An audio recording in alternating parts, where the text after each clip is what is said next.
할렐루야. 오늘 함께 보실 하나님의 말씀은 사사기 11장의 말씀입니다. 네, 우리 성경 가지고 오신 분들은 펴서 찾아보실게요. 사사기 11장 29절에서 40절 말씀입니다.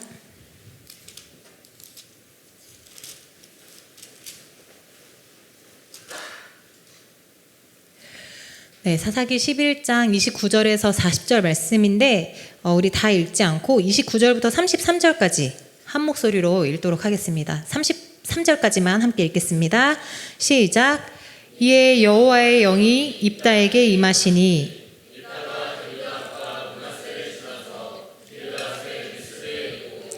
길르앗의 미스베에서부터 암몬 자손에게로 나아갈 때에 그가 여호와께 서원하여 이르되 주께서 과연 암몬 자손을 내 손에 넘겨주시면 내가 암몬 자손에게 돌아올 때에 누구든지 내 집 문에서 나와서 나를 영접하는 그는 여호와께 돌릴 것이니 내가 그를 번제물로 드리겠나이다 하니라. 이에 입다가 암몬 자손에게 이르러 그들과 싸우더니 그들을 그의 손에 넘겨주심에 아로엘에서부터 민닛에 이르기까지 20성읍을 치고 또 아벨 그라밈까지 매우 크게 무찌르니 이에 암몬 자손이 이스라엘 자손 앞에 항복하였더라. 아멘. 네, 오늘 이렇게 또 밴드홀에서 함께 예배를 드리니까 분위기가 많이 다른 것 같습니다. 오늘 문득 그런 생각이 들었는데 이 공간에서 예배를 드리니까 이 청년부 예배가 드려지기 위해서 어떤 사람들이 수고하고 봉사하고 있는지가 더 잘 보이는 것 같아서 감사하더라고요. 먼저 뒤에 보시면은 이제 방송실에서 사역하시는 우리 자막, 영상, 음향하시는 분들이 계시는데 네, 감사하다고. 네. 또 이렇게 앞에 찬양팀 네. 여기서 아마 3층에서 했을 때보다 여러 가지로 불편한 것들이 있었을 텐데 상황과 환경에 상관없이 또 최선을 다해서 준비해준 우리 찬양팀을 위해서도 한번 박수로 격려하면 좋을 것 같습니다. 또 오늘 이렇게 대표 기도를 했던 지우 목자님 다리에 반깁스를 했는데 그럼에도 불구하고 또 기도의 자리를 책임감을 가지고 섬겨주었는데 매주마다 우리 목자분들이 돌아가면서 대표 기도를 섬겨주고 계시잖아요. 그것도 우리 감사하다고 우리 목자분들에게 감사합니다. 격려의 박수를 했으면 좋겠습니다. 네, 오늘도 이렇게 비전 예배 함께 하시는 모든 청년분들에게 하나님의 은혜와 평강이 가득하시기를 진심으로 축복합니다. 오늘은 우리가 그 입으로 지금 제가 말을 하고 있는데 이 말에 대한 말씀을 함께 나누려고 합니다. 말이라고 하는 것이 우리 인간이 이 땅을 살아가는 데 있어서 너무나도 중요한 역할을 합니다. 말은 먼저 다른 사람과 이제 관계를 형성하고 또 유지하려게 하는 기본적인 도구이죠. 그래서 우리는 말을 통해서 다른 사람과 생각을 나누고 의사소통을 하면서 관계를 맺고 유지시키고 발전시켜 갑니다. 또 우리는 이 말을 통해서 나의 감정이나 생각을 표현하는데요. 어떨 때 기쁘고 슬프고 또 분노하고 사랑하는 그런 감정들을 우리가 말로써 표현하고 이를 통해서 다른 사람과 정서적으로 유대감을 갖게 됩니다.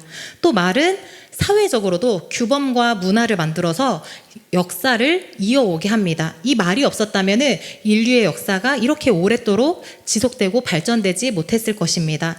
그래서 이 말이라는 것이 우리가 살아가는 데 있어서 얼마나 중요한지 우리나라 속담만 해도 말과 관련된 속담들이 정말 많은데요. 대표적인 것이 말이 뭐가 된다 그러죠? 말이 씨가 된다. 말을 뱉는 순간 그게 심겨져서 어떤 결과가 나타난다는 것입니다. 또 말 한마디로 천냥빚을 갚는다. 이런 말도 있어요. 말이 얼마나 중요한지 이 말을 통해서 그 상대의 마음을 녹여서 빚을 탕감해주게끔 그렇게 할 수도 있는 것이 말의 위력이라는 것입니다. 그리고 한 번 뱉은 말은 주워 담을 수 없다라는 속담도 있는데요. 우리가 한 번 말했으면은 그거를 주워 담을 수 없기 때문에 말 한마디가 중요하고 신중하게 해야 된다. 이런 속담들입니다. 우리나라 속담에서도 이렇게 말의 중요성을 말하고 있는데 성경 말씀에서도 여러분이 읽는 이 성경 말씀에서도 하나님께서는 여러 차례 우리에게 이 말의 중요성과 말의 영향력에 대해서 우리에게 가르쳐 주시고 또 어떨 때는 경고의 말씀을 들려주십니다. 오늘은 우리가 사사기 11장 말씀을 읽으면서 여기에서 한 사사를 만나게 되는데요. 입다라는 사사가 나오거든요. 이 입다의 사건을 통해서 입다에게 일어났던 일을 통해서 말이 얼마나 중요한지 우리 함께 말씀을 나누려고 합니다. 우리 제목을 먼저 같이 읽어보실까요? 시작. 하나님 앞에서. 네, 말의 절제 하나님 앞에서. 오늘 말씀의 제목을 하나님 앞에서라고 했는데요. 우리가 무슨 말을 하든지 하나님 앞에서 할 때 그 말을 절제하게 되고 또 꼭 해야 하는 말을 하게 되는 줄 믿습니다. 그래서 우리의 모든 삶이, 모든 순간이 하나님 앞에서 살아가는 것이다 라는 것을 기억하면서 말을 지혜롭게 할 수 있는 우리 청년부가 되었으면 좋겠습니다. 오늘 말씀을 나누는 사사기는요, 지난번에도 한 3주 전에 한번 나눴었는데, 출애굽한 이스라엘 백성들이 가나안 땅에 들어간 후에 지도자였던 여호수아가 죽고 나서 하나님이 세우신 그런 지도자가 없을 때 일어났던 일들이 기록되어 있습니다. 사사기를 읽다 보면은 굉장히 흥미로운 사건들이 여러 차례 기록되어 있는데, 이스라엘 백성들이 정말 어리석게도 반복적으로 똑같은 죄를 짓고 있는 것을 보게 됩니다. 주변국들이 막 공격하고 위협할 때에는 두려움을 느끼고 하나님 잘못했어요. 하나님 저희 좀 도와주세요. 하다가 하나님이 그 모습을 보시고 불쌍히 여기셔서 이제 사사를 세우셔서 그들을 구원해 주셨을 때, 이제 하나님이 구원해 주셨으면은 좀 말씀대로 살고 하나님 뜻대로 살면 좋은데, 시간이 얼마 지나지 않으면 다시 자기 생각대로, 자기가 원하는 대로, 자기 욕심대로 살면서 우상숭배의 죄에 빠지는 모습, 이런 모습이 계속해서 반복됩니다. 10번이 넘도록 반복이 됩니다. 그런데 이 사사기를 읽다 보면은, 와, 이스라엘 백성들 진짜 답답하다. 왜 이렇게 어리석지? 하나님이 이렇게까지 해주셨는데 어떻게 하나님을 배신할 수가 있지? 라는 생각을 하게 되는데, 조금만 더 생각해 보면 우리의 모습이 그 모습이구나, 이거를 깨닫게 됩니다. 하나님은 이렇게 인간이 연약하고 부족하고 계속해서 반복적인 죄를 지음에도 불구하고 이들이 회개하고 부르짖을 때 긍휼히 여기셔서 그때마다 사사를 세우셔서 이스라엘을 구원해 주시는 그 은혜와 자비를 베풀어 주십니다. 그래서 사사기에는 여러 유명한 사사들이 등장해요. 에훗, 드보라, 기드온, 삼손, 이런 유명한 사사들이 있는데, 오늘 말씀에서는 입다라는 사사를 한번 만나보려고 합니다. 오늘 이 말의 절제에 대한 주제로 말씀을 나눌 때 이 입다라는 사사가 어떤 말을 했고, 그리고 그 말이 어떠한 결과를 가져왔는지 함께 나누면서 우리는 그리스도인으로서 어떻게 하나님 앞에 말을 하며 살아가야 하는지 함께 은혜를 나누기 원합니다. 먼저는 이 입다가 사사로 세워진 배경을 보기를 원하는데요. 저희가 11장 29절부터 오늘 본문이었는데 11장 1절부터 읽어보시면은 입다가 어떻게 태어났고 어떤 삶을 살았는지가 기록되어 있습니다. 입다는 길르앗이라는 사람의 아들이었는데요. 이 입다의 어머니는 기생이었습니다. 다시 말해서 원래 아내, 본처의 자식이 아니라 기생, 첩의 아들이었던 것입니다. 서자였던 것이죠. 그랬더니 이 아들들, 본처의 아들들이 성장하여서 입다를 쫓아내면서 너는 다른 여인의 자식이니 우리 아버지의 집에서 기업을 이룰 수 없다, 가업을 이룰 수 없다 하고 이 입다를 쫓아냈습니다. 그래서 입다는 이 형제들의 그 위협을 피해서 다른 땅, 도비라는 땅에 가서 거주하였고, 거기서 여기저기서 버려지고 쫓겨난 사람들과 함께 생활했습니다. 여기저기서 버려지고 쫓겨난 사람들이 어떤 사람들이냐면은 건달일 수도 있고 그런 깡패 같은 사람들, 그런 사람들과 어울려서 지냈던 것입니다. 그런데 한편 당시 이스라엘 자손은 어땠느냐? 또다시 하나님이 구원해 주셨음에도 불구하고 그 은혜를 잊어버리고 죄악을 행하여서 우상을 섬겼습니다.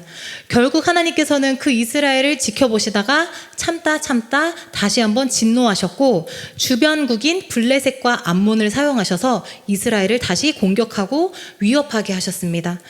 그때 하나님이 어떤 마음을 먹으셨느냐? 지난번에 나눴었는데, 내가 다시는 구원하지 아니하리라. 내가 이렇게까지 봐주고 이렇게까지 구원해줬는데 내가 다시는 구원하지 아니하리라 라고 마음을 먹었던 것이 이 바로 앞에 사사기 10장에 기록되어 있습니다. 그런데 이스라엘이 다시 한번 회개하고 다시 한번 하나님께 부르짖으면서 저희 좀 도와주세요, 저희가 잘못했어요 라고 외칠 때 하나님의 마음이 약해지셨습니다. 그래서 사사기 10장 16절에 이렇게 말씀합니다. 같이 읽어보실까요? 시작. 자기 가운데에서 여호와께서 이스라엘의 곤고로 말미암아 마음에 근심하시니라. 하나님이 이스라엘 백성들이 너무 괴로워하고 너무 고통스러워하자 그걸 보시고 다시 마음이 약해지신 거예요. 그래서 마음에 근심하시고 결국에는 이들을 다시 구원해 주시기로 마음을 먹으셨습니다. 그러고서 시작되는 말씀이 바로 오늘 사사기 11장 본문의 말씀입니다. 그러면서 입다가 사사로 세워지는 것입니다. 다시 이 입다의 이야기로 돌아와서 이스라엘이 주변국인 암몬 족속에 의해서 억압을 받고 이제는 암몬이 바로 코앞에까지 찾아왔어요. 바로 길르앗 땅 바로 앞에 진을 치고 위협하기 시작했습니다. 그래서 이제 길르앗 사람들은 위협을 느끼기 시작했는데요. 이 길르앗이라는 것은 입다의 아버지가 길르앗이라고 했잖아요. 아버지의 이름이기도 하면서 그들이 살고 있었던 땅의 이름이기도 했습니다. 입다가 출신 지역이 길르앗이었어요. 이스라엘이 이 암몬 족속의 위협을 받을 때 길르앗에 살고 있던 장로들이 입다를 만나러 돕당으로 찾아왔습니다. 그리고 입다에게 우리 땅에 다시 오셔서 우리의 장관이 되어주십시오. 우리를 도와주십시오라고 말합니다. 왜냐하면은 사사기 11장 1절에 입다가 어떤 사람인지 기록되어 있는데 입다는 큰 용사였으니 라고 기록되어 있습니다. 그러니까 길르앗 장로들이 생각할 때 우리 이 위협에서 우리를 이끌어갈 수 있는 사람은 입다밖에 없다. 우리가 가서 입다를 다시 모셔오자 하고서 찾아갔던 것입니다. 그래서 처음에 입다는 어땠을까요? 여러분은 나를 쫓아냈던 사람들이 다시 와서 우리 좀 도와달라고 할 때 어떤 마음이 드셨을 것 같나요? 네, 감사합니다. 그래서 입다가 처음 얘기해요. 너희가 전에는 나를 미워해서 아버지 집에서 쫓아낼 때는 언제고 이제 와서 환난을 당하니까 나에게 도움을 요청하는 것이냐 라고 말을 했는데 결국에는 입다가 내가 그 대신 돌아가면 너희들의 지도자가 되는 거 확실하냐 하는 그런 약속을 받고 그 땅으로 돌아가게 됩니다. 그래서 입다가 길르앗에 가서 이스라엘의 장관이 되었습니다. 그리고 그렇게 지도자가 된 입다는 암몬과 바로 전쟁을 한 것이 아니라 암몬 왕에게 사자를 보내서 협상을 시도합니다. 왜 너네는 우리를 쳐들어오려고 하느냐, 왜 공격하려고 하느냐 하면서 그걸 풀어나가려고 하는데 결국에 협상은 실패로 끝났습니다. 그 내용이 오늘 본문 바로 앞인 11장 28절까지 기록된 말씀입니다. 그러고서 이제 29절 말씀이 시작이 되는데요. 이제 지금까지 입다가 어떻게 이스라엘의 지도자로 세워졌는지를 보았잖아요. 이 과정을 보면 그러면 이 입다는 하나님이 세우신 것이 아니라 사람들이 세운 것이 아닌가? 라는 생각을 하게 됩니다. 사사는 보통 하나님이 세우시는데 이거는 사람이 세운 지도자가 아닌가라고 생각을 하게 되는데 오늘 29절 말씀에 이렇게 기록되어 있습니다. 29절 말씀 함께 읽겠습니다. 시작. 이에 여호와의 영이 길르앗의 미스베에 이르고 길르앗의 미스베에서부터 암몬 자손에게로 나아갈 때 처음에 보시면 여호와의 영이 입다에게 임하셨습니다. 사람들이 불러와서 세운 지도자였는데 하나님이 보시기에도 합당했기 때문에 여호와의 영이 입다에게 임한 것입니다. 하나님이 입다를 사사로 인정하시고 하나님의 능력을 주신 것입니다. 이렇게 입다가 하나님의 능력을 받고 사사가 되었는데요. 그때 입다가 전쟁을 앞두고 이렇게 하나님께 기도를 드립니다. 30절 31절에 이렇게 기도합니다. 그가 여호와께 서원하여 이르되 주께서 과연 암몬 자손을 내 손에 넘겨주시면 그러니까 암몬 자손과의 전쟁에서 승리하게 해주신다면 하면서 31절에 내가 평안히 돌아올 때에 누구든지 내 집 문에서 나와서 날 영접하는 그는 여호와께 돌릴 것이니 내가 그를 번제물로 드리겠나이다 하니라. 하나님이 이 암몬과의 전쟁에서 승리하게 하시고 승리를 주신다면 내가 집으로 돌아왔을 때 처음으로 나를 나와서 맞이하는 그 사람을 번제물로 드리겠다라고 서원합니다. 여러분, 번제물이 무엇입니까? 그냥 하나님께 드리는 게 아니고 동물을 번제물로 드릴 때 죽여서 그러니까 각을 뜬다 그러는데 토막을 내서 피를 다 빼고 불에 태워서 드리는 제사입니다. 그런데 입다는 전쟁에서 승리를 주신다면 가장 먼저 나와서 환영하는 사람을 하나님께 죽여서 태워서 드리겠다고 인신 제사를 드리겠다고 서원하고 있는 것입니다. 결국 입다는 하나님의 도우심으로 암몬과의 전쟁에서 승리를 했고 이스라엘을 구원했습니다. 그런데 전쟁의 승리에 그 기쁨도 잠시 비극이 시작되었습니다. 전쟁에서 승리하고 집으로 딱 돌아왔는데 가장 먼저 나와서 환영하는 사람을 어떻게 한다 그랬죠? 번제물로 드린다 했는데 가장 먼저 환영한 사람이 누구였느냐? 34절 말씀을 함께 읽겠습니다. 시작. 입다가 미스바에 있는 자기 집에 이를 때에 보라 그의 딸이 소고를 잡고 춤추며 나와서 영접하니 이는 그의 무남동녀라. 가장 먼저 영접한 사람이 그의 딸이었습니다. 이 딸이 춤추면서 아버지의 승리를 축하하면서 나와서 영접하는 것입니다. 이 딸은 여러 명 중에 한 명이 아니라 무남 동녀였습니다. 여러 명 중에 한 명도 부모님 입장에서는 정말 소중한데 무남 동녀 딸인데 얼마나 소중했겠습니까? 그런데 그런 외동딸이 나와서 이 입다를 환영하고 있습니다. 사랑하는 딸이 나와서 막 춤을 추면서 아버지를 환영하고 기뻐하는 것이 축제와 같은 그런 기쁜 일이어야 하는데 입다는 그렇지 못했습니다. 자기가 하나님께 드렸던 서원이 있기 때문입니다. 성경에서는 서원을 반드시 지켜야 한다라고 말씀합니다. 신명기 23장 21절에서 23절 말씀입니다. 내 하나님 여호와께 서원하거든 갚기를 더디하지 말라. 내 하나님 여호와께서 반드시 그것을 내게 요구하시리니 더디면 그것이 내게 죄가 될 것이라. 내가 서원하지 아니하였으면 무죄하리라. 서원 안 했으면 상관없는데 그러나 내 입으로 말한 것은 그대로 실행하도록 유의하라. 하나님 분명히 성경 말씀에서 서원을 안 했으면 모를까? 했으면 반드시 지켜야 한다라고 말씀하고 있습니다. 그래서 이 입다가 하나님께 서원을 드렸던 것은 반드시 행했어야 했기 때문에 입다가 너무나도 마음이 슬펐던 것입니다. 그런데 이 아버지가 하나님께 그런 서원을 했다는 것을 알게 된 입다의 딸은 오히려 덤덤하게 아버지께서 그렇게 서원하신 거면은 그렇게 행하라고 말합니다. 아까 일부 예배 드리는데 제가 이제 제일 앞에 앉아 있으니까 담임 목사님이 저한테 물어보시더라고요. 만약에 심장로님이 이런 서원을 드렸다면은 딸의 입장으로서 이 딸처럼 이렇게 동의했겠냐고. 그래서 저는 아니었을 거라고.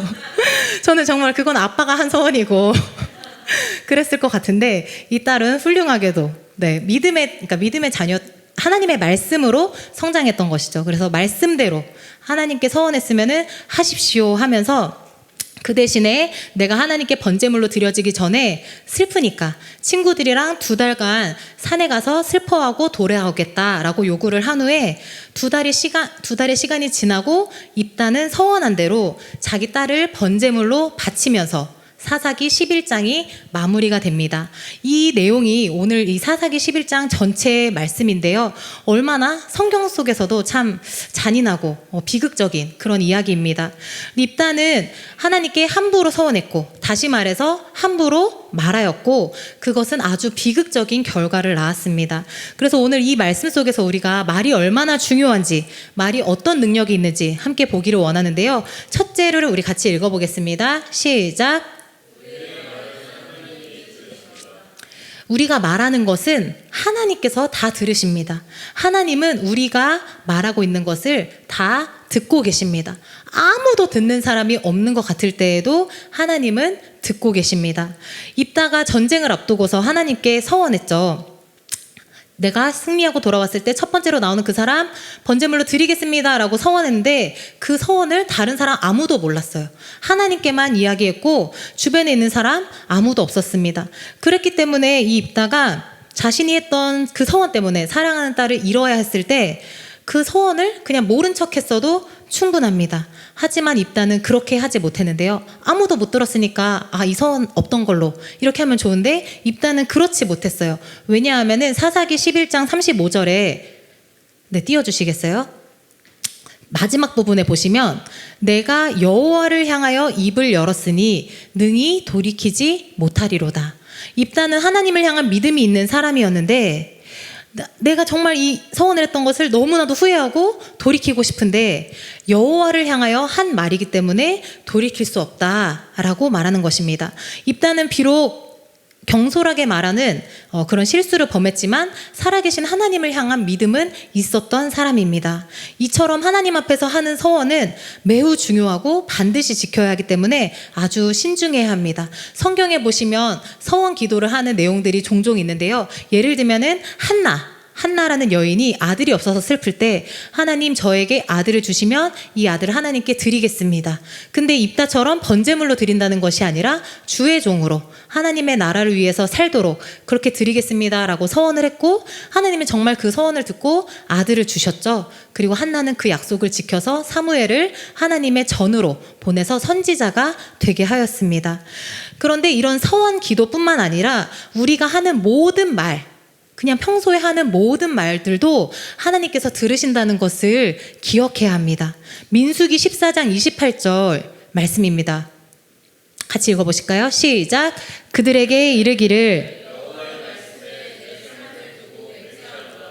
너희 말이 내 귀에 들린 대로 내가 너희에게 행하리니. 하나님 말씀하십니다. 너희 말이 내 귀에 들린 대로 내가 너희에게 행할 것이다 라고 말씀하셨습니다. 그런데 여기 지금 민수기 14장 28절에 이 너희 말, 너네 말한 대로 내가 지금 행할 거야 라고 하시는데 이 너희 말이 긍정적인 말, 믿음의 말, 소망의 말이었으면 좋았을 텐데 이 말씀을 하신 상황은 그런 상황이 아니었습니다. 모세와 이스라엘 백성들이 출애굽한 후에 이제 가나안 땅을 저 눈앞에 두고 들어가기만 하면 되는 그런 상황 가운데 있었습니다. 그런데 이때 모세가 12지파에서 각 지파에서 한 사람씩 뽑아서 정탐을 하도록 보내죠. 그때 이 12명의 사람들이 40일 동안 가나안 땅에 가서 그 땅을 돌아보고 돌아왔는데 그 중에서 10명은 부정적인 보고를 합니다. 우리는 저들을 절대 이길 수 없습니다. 저들은 거인이고 우리는 메뚜기와 같습니다. 절대 이길 수 없습니다 라고 부정적인 보고를 했고 오직 여호수아와 갈렙 이 두 사람만 믿음의 보고를 했죠. 아닙니다. 우리는 이길 수 있습니다. 왜냐하면 하나님이 함께 하시기 때문에 저들은 우리의 밥입니다 라고 했는데 이스라엘 백성들이 이 여호수아의 갈렙의 이야기에 귀를 기울인 것이 아니라 10명의 부정적인 보고를 듣고 마음에 동요하기 시작했습니다. 그러면서 민수기 14장 2절에 이스라엘 자손이 다 모세와 아론을 원망하며 온 회중이 그들에게 이르되 우리가 차라리 애굽 땅에서 죽었으면 나았을 것을, 우리가 차라리 이 광야에서 죽으면 좋았을 것을 뭐하러 저 가나안 땅에 가려고 하느냐, 왜 저기 가서 굳이 비참한 죽음을 맞이하려고 하느냐, 이런 지금 부정적인 말을 하고 있는 것입니다. 그리고 하나님이 하신 말씀이 너희 말이 내 귀에 들린 대로 내가 행하리라 라고 말씀하신 것입니다.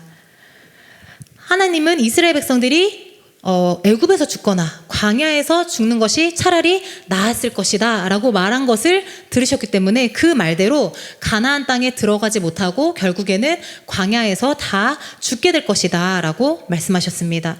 오직 여호수아와 갈렙만 가나안 땅에 들어갈 수 있었고 다른 모든 사람들은 40년 동안 광야에서 방황하다가 거기서 죽게 되는 그런 결말을 맞이하게 되었습니다. 그래서 우리가 이 말씀을 통해서 기억할 것은 우리가 하는 말을 다른 사람이 듣지 않는 것 같아도 하나님이 다 듣고 계신다는 것입니다. 그리고 우리가 말한 대로 하나님의 귀에 들린 대로 하나님께서 행하신다는 것입니다. 그래서 우리가 말을 절제해야 하는 이유도 아무도 듣지 않는 것 같아도 하나님께서 듣고 계시고 또 내가 말한 대로 이루실 것이기 때문입니다. 사랑하는 여러분, 여러분의 입술에서는 평소에 어떤 말들이 주로 나오시나요? 불평의 말, 원망의 말을 하고 있다면 그거는 하나님도 기뻐하시지 않고 또 그런 말들은 나 스스로, 나 자신의 영혼에게도 부정적인 영향만 줄 뿐입니다. 우리 사랑하는 청년들의 입술에서 불평의 말, 원망의 말은 없어지고 감사의 말, 소망의 말이 넘쳐서 하나님께서 더욱 기쁘게 받으시고 또 여러분의 삶에 소망과 감사가 넘치도록 채워주시는 그런 삶이 되기를 축복합니다. 네, 이번에는 두 번째를 같이 읽어보겠습니다. 네, 시작. 우리의 생각이 말로 표현됩니다. 네, 우리가 첫 번째로는 말하는 거 하나님이 다 듣고 계신다 했는데 또 말의 특징은 내가 생각하고 있는 거, 내 가치관을 사로잡고 있는 것이 말로 표현됩니다. 내 생각과 가치관이 어떤 것이냐에 따라서 평소에 나의 하는 말이 결정된다는 것입니다. 그래서 우리가 어떤 생각을 가지고 사느냐, 어떤 가치관을 가지고 사느냐, 어떤 문화의 영향을 받고 사느냐가 그리스도인들에게 매우 중요합니다. 그래서 우리는 이 세상의 문화를 막 무분별하게 수용해서는 안 됩니다. 오늘 말씀에서 보시면 입다는 사사로 세워지기 전에도 하나님을 믿는 사람이었어요. 비록 기생의 자식으로 아버지의 그 형제들로부터 버림을 받았지만 이 입다는 이미 하나님을 아는 사람이었습니다. 그래서 11장 11절 하반절에 길르앗의 장로들이 찾아와서 자기를 설득하고 데려가는 이 모든 과정을 끝나고 이렇게 말하고 있는 거예요. 입다가 미스바에서 자기의 말을 다 여호와 앞에 아뢰니라. 입다는 나에게 있었던 일들을 하나님 앞에 아뢰일 정도로 믿음이 있는 사람이었습니다. 하나님을 믿는 사람이었습니다. 그런데 하나님을 믿는 사람이었지만 그의 삶의 방식은 세상의 방식에 물들어 있었습니다. 전쟁의 승패는 하나님의 손에 달려 있는데 입다는 그것을 온전히 신뢰하지 못했고 당시 자기가 살아가는 그 땅, 이방 땅에 있었잖아요. 돕 땅에. 그 땅의 문화였던 인신 제사를 하나님 앞에 서원함으로써 하나님 전쟁에 꼭 승리하게 해주십시오. 이렇게 간구합니다. 지금 오늘날 우리에게는 사람을 번제로 드린다는 것, 특히 그 딸을 번제로 태워드린다는 것이 상상도 안 가는 일이고 정말 폐륜적인 그런 일인데 이 당시에는 이방신들을 숭배하는 사람들이 그냥 평범하게 행했던 예배의 방식이었습니다. 제사의 방식이었습니다. 입다는 돕이라고 하는 이 이방 땅에 살고 있었는데 그 땅에서는 자기가 믿는 신에게 인신 제사를 드리는 게 아무렇지 않는 문화였던 것입니다. 그런데 하나님은 인신 제사를 받으셨을까요? 레위기 18장 21절 말씀입니다. 같이 읽겠습니다. 시작. 너는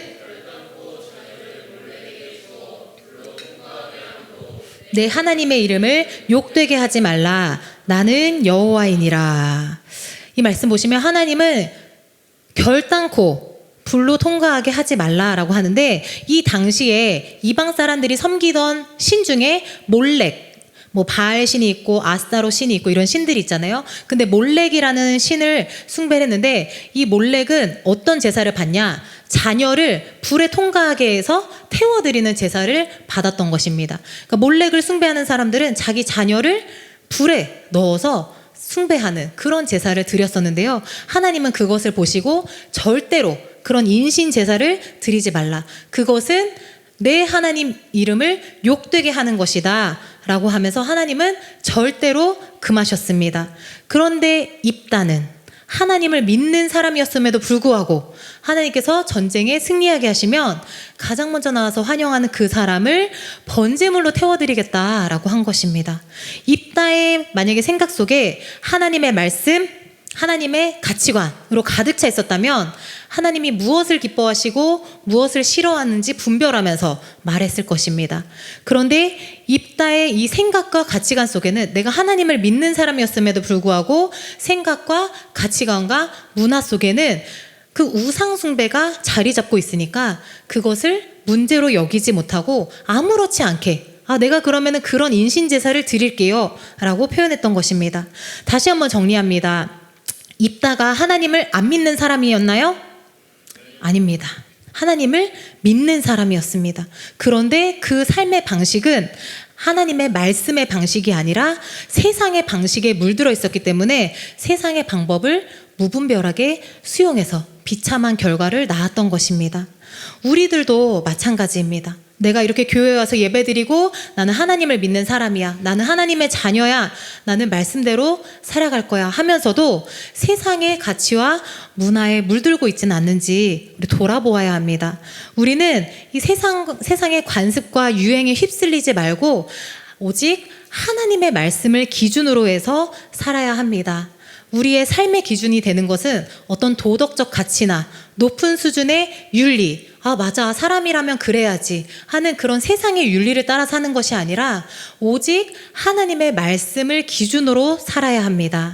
우리가 오늘 이 말씀을 통해서 내가 하나님을 믿으면서 동시에 세상의 방식, 세상의 문화에 물들고 있지는 않는지 함께 돌아보기를 원합니다. 입다의 이 비극적인 이야기를 거울 삼아서 우리의 신앙이 하나님 앞에 또 말씀 앞에 온전히 하게 서기를 간절히 소망합니다. 네, 우리 이번에는 세 번째 같이 읽어보겠습니다. 시작. 말은 다른 사람에게 영향을 주는 그런 영향력이 있습니다.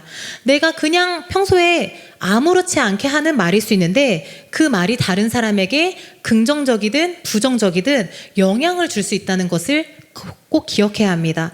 오늘 본문에서 입다가 하나님이 받지 않으시는 서원, 하나님이 기뻐하시지 않는 그런 서원을 했는데 그 결과 사랑하는 딸의 목숨을 잃게 되었습니다. 입다가 깊이 생각하지 않고 말했던 그 결과가 딸의 죽음이었던 것입니다. 입다는 서원할 때 그런 생각까지는 안 했을 것입니다. 누가 나올까? 딸이 나올까? 딸이 나와도 괜찮아. 그래, 딸을 하나님께 드리지 뭐.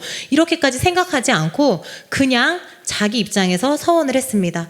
입다가 이 정도는 생각할 수 있을 것 같아요. 그래, 누가 첫 번째로 나와서 환영한다면은 우리 집에서 일하는 종 중에 한 명 그렇게 번제물로 드릴 수 있지. 아니면 전쟁에서 승리하고 돌아왔으니까 자신을 내쫓았던 형제들이 나와서 너 대단하다고, 내가 그때 했던 거 그렇게 너를 쫓아냈던 거 미안하다고 그렇게 환영한다면, 형제 중에 한 명을 번제물로 드린다면 이건 정말 시원한 복수가 될 것 같아. 이 정도 생각했을지 모르겠습니다. 물론 종이든 형제든 인신제사는 절대 옳은 방법이 아니죠. 근데 이제 입다의 입장에서는 그랬을 수도 있나라고 한번 생각해 보는 것입니다. 아니면 정말 아무 생각도 없이 그냥 내뱉는 말이었을 수도 있습니다. 하지만 그 결과로 피해를 본 것은 그의 사랑하는 외동딸이었습니다. 우리도 마찬가지로 어떤 말을 할 때 이 말이 불러올 파급 효과들을 고려해야 합니다. 내가 하는 말을 듣는 사람이 어떤 영향을 받을지 꼭 생각해야 돼요. 그냥 내 이야기를 들어주면 나는 말하고서 속이 시원한지 몰라도 그 이야기를 듣는 사람은 이걸 통해서 긍정적이든 부정적이든 영향을 받을 수 있다는 것을 꼭 기억해야 합니다. 저는 이제 그런 경험이 있었어요. 나는 이게 문제라고 생각하지 않았었는데 누군가가 그거 좀 문제야 라고 듣고 나니까 진짜 이거 문제네? 이렇게 보이는 일들 여러분도 있으시죠? 나는 별로 문제 삼지 않았었는데 누가 그거 좀 이상하지 않아? 하는 순간 나에게도 그거 진짜 이상하네? 이렇게 되는 일들이 있는 거예요. 예를 들어서 제가 이제 지난번에 한 모임을 가졌었는데요. 다양한 나이대의 사람들이 모여서 어떤 발표를 해야 되는 아이디어 회의를 할 때가 있었어요. 그런데 이제 막 여러 가지 회의를 하면서 누가 뭘 하고 이런 거를 역할을 정했는데 이 회의가 끝나고서 어떤 친구가 이제 저한테 그러더라고요. 자기는 이 회의가 너무 불편했다. 왜냐면은 어른들이 자꾸 이런 거는 젊은 사람들이 해야지. 우리는 못해. 젊은 사람들이 해. 이렇게 하면서 어른들이 발을 빼고 그래서 결과적으로는 진짜 젊은 사람들이 다 역할을 맡게 된 그런 상황들을 보면서 그 친구가 나 회의 너무 불편했다고 그런 얘기를 하는데 저는 사실 그 회의를 할 때 그게 불편하다는 생각을 전혀 못 했었거든요. 근데 그 친구 이야기를 듣고서 그게 그랬을 수도 있겠다. 진짜 좀 그런 면이 있었나? 라고 생각을 했었는데요. 이제 몇 개월이 지난 후에 또 그런 비슷한 모임을 다른 곳에서 하게 되었어요. 다양한 나이대의 사람들이 모여서 이거 역할을 정하는데 정말 어른들이 이건 젊은 사람들이 해야지 우리는 못해 라는 똑같은 상황을 경험하면서 이제는 제 마음이 상하더라고요. 어른들은 왜 안 하려고 하지? 왜 우리한테만 자꾸 시키려고 하지? 이런 것을 경험했던 적이 있는데, 그러니까 상황은 똑같은 상황이었는데 제가 문제라고 여기지 않았을 때는 이게 문제인지 몰랐었는데 누군가의 이야기를 듣고서 그게 문제야 라고 듣는 순간 이제는 이 상황이 저한테도 문제로 느껴지는 것을 경험했었습니다. 이거 너무 이제 작은 예이긴 한데, 그래서 이 일련의 일화를 겪으면서 누군가가 나한테 진짜 말하는 게 내 생각에 이런 영향을 줄 수가 있구나. 내가 별로 중요하지 않게 여겼던 것을 문제 삼게 되는 그런 영향을 줄 수 있구나, 이런 것을 좀 경험하는 예화였는데요. 우리는 오늘 이 입다의 이야기를 통해서도 우리가 말하는 것이 다른 사람들에게 영향을 줄 수 있다는 것을 기억해야 합니다. 우리가 한 번 말한 것은 되돌릴 수 없고 그로 인해서 타인에게 큰 영향을 미칠 수 있습니다. 따라서 우리가 이제 다른 사람한테 말할 때 그 사람의 감정, 또 여러 가지 상황들을 고려해야 합니다. 우리의 말이 그 사람에게, 듣는 사람에게 상처 주지 않도록 오히려 위로와 격려가 되도록 노력해야 합니다.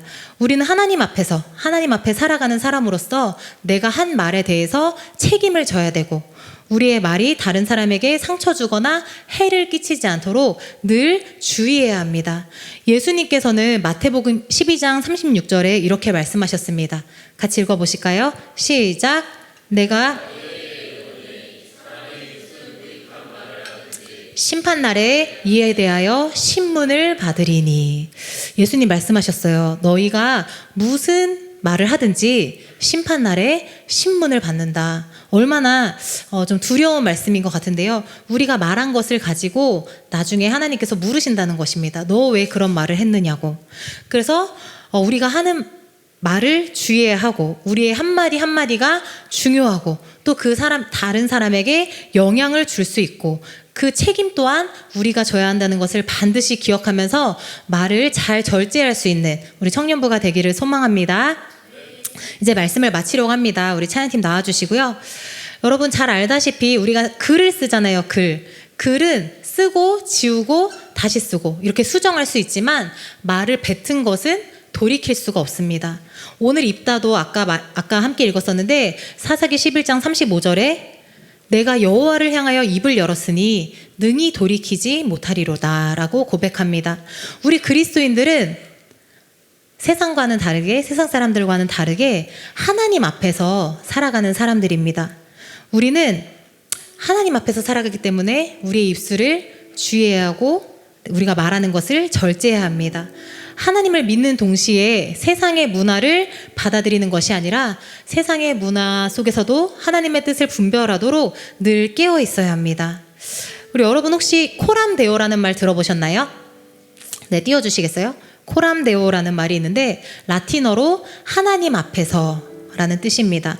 코람데오는 기독교인들에게 아주 중요한 이제 개념으로 우리의 모든 삶이, 모든 순간이 하나님의 그 면전 앞에서 살아가고 있다라는 것을 의미합니다. 그래서 오늘 말의 절제 주제인데 제목을 하나님 앞에서라고 했는데요. 우리가 어디에 있든지 누구에게 무슨 말을 하든지 하나님 앞에서 말한다 라고 생각하고 말한다면 우리가 좀 더 절제할 수 있고, 또 감사의 말을 할 수 있고 축복의 말을 할 수 있을 것입니다. 그래서 이번 한 주간 동안 우리의 모든 순간이 코람데오, 하나님 앞에서 살아가는 것이다 라는 것을 기억하시면서 부정적이고 악한 말은 절제하고, 선하고 덕이 되는 말로 하나님께 기쁨이 되고 또 다른 사람들에게 유익을 줄 수 있는 우리 청년들의 삶이 되기를 축복합니다. 우리 같이 찬양하기를 원하는데요. 이 곡 말고 합심.